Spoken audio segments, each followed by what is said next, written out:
You just walked away from a car accident. You're shaken up, maybe a little sore, but overall, you feel okay. So you go home. You tell everybody you're fine, and you figure you got lucky. Then the next morning you wake up and you can barely move. What happened? Where did this come from? That's what I want to explain today, because understanding this could change everything about how you approach your recovery. Here's what's actually happening in your body at the moment of impact. When your brain perceives a threat, like a car crash, it triggers what we call the fight or flight response. This is pure survival biology. Your body doesn't know if you're going to need to run from a predator or fight for your life, so it prepares you for both. Within milliseconds, your adrenal glands release a flood of chemicals, adrenaline, also called epinephrine, along with norepinephrine and cortisol. These chemicals do incredible things. Your heart rate increases, blood pressure flow shifts to your major muscle groups, your pupils dilate, your senses sharpen. But here's the part that matters for our conversation.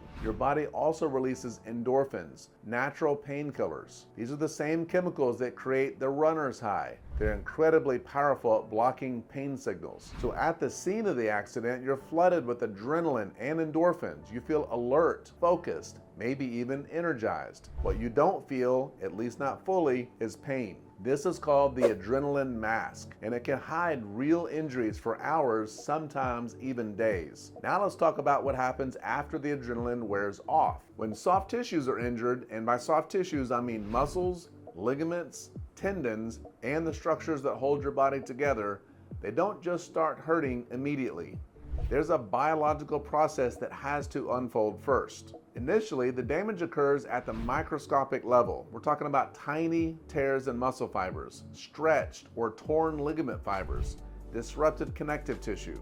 Your body detects this damage and initiates an immune response. It sends inflammatory cells to the injured area. These cells release chemicals called cytokines and prostaglandins, which trigger inflammation.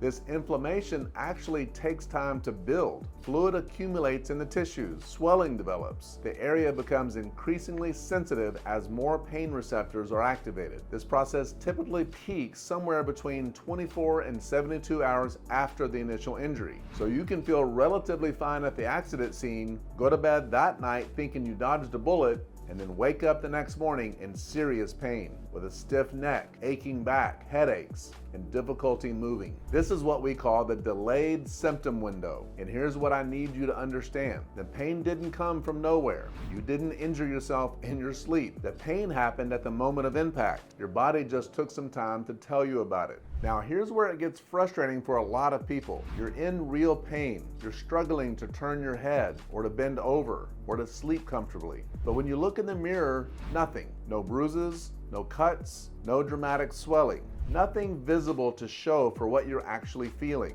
And because of that, sometimes people start to doubt themselves. Maybe it's not that bad. Maybe I'm overreacting. Or worse, they feel like others don't believe them because there's nothing to see. But let me be very clear about something. Just because you can't see an injury doesn't mean it isn't real. Soft tissue injuries are deep inside your body. Damaged muscles don't bruise the way skin does. Torn ligaments don't swell visibly the way a sprained ankle might. Injured discs and your spine are completely invisible from the outside.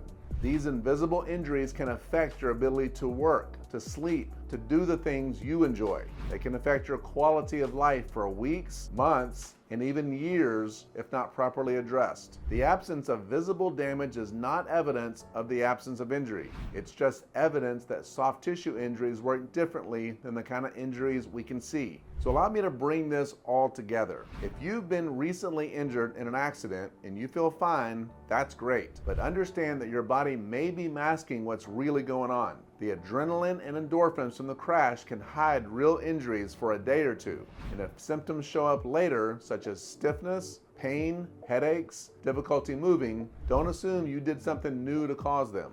The injury likely happened at impact. Your body is just now able to tell you about it. And if you're in pain but have nothing visible to show for it, your experience is valid. Invisible injuries are real injuries. They deserve proper attention. So how do you know if something is actually wrong? When someone comes in to see us at Peak Injury Clinics, one of the first things we do is load the spine. We add controlled, light pressure through specific movements and positions to see if it triggers pain. If loading the neck or the back reproduces your symptoms, that tells us something is going on. That's a structure that's sensitive. From there, if we need to see exactly what's happening, we order advanced imaging, typically an MRI. This allows us to look at the soft tissues, the discs, the structures you can't see from the outside, and only then can we more accurately understand what you're dealing with and what your path forward might look like. That's the process. That's how we get answers. If you'd like to learn more, or if you want to find out how to get evaluated, visit our website, peakinjuryclinics.com. We're here to help. Take care.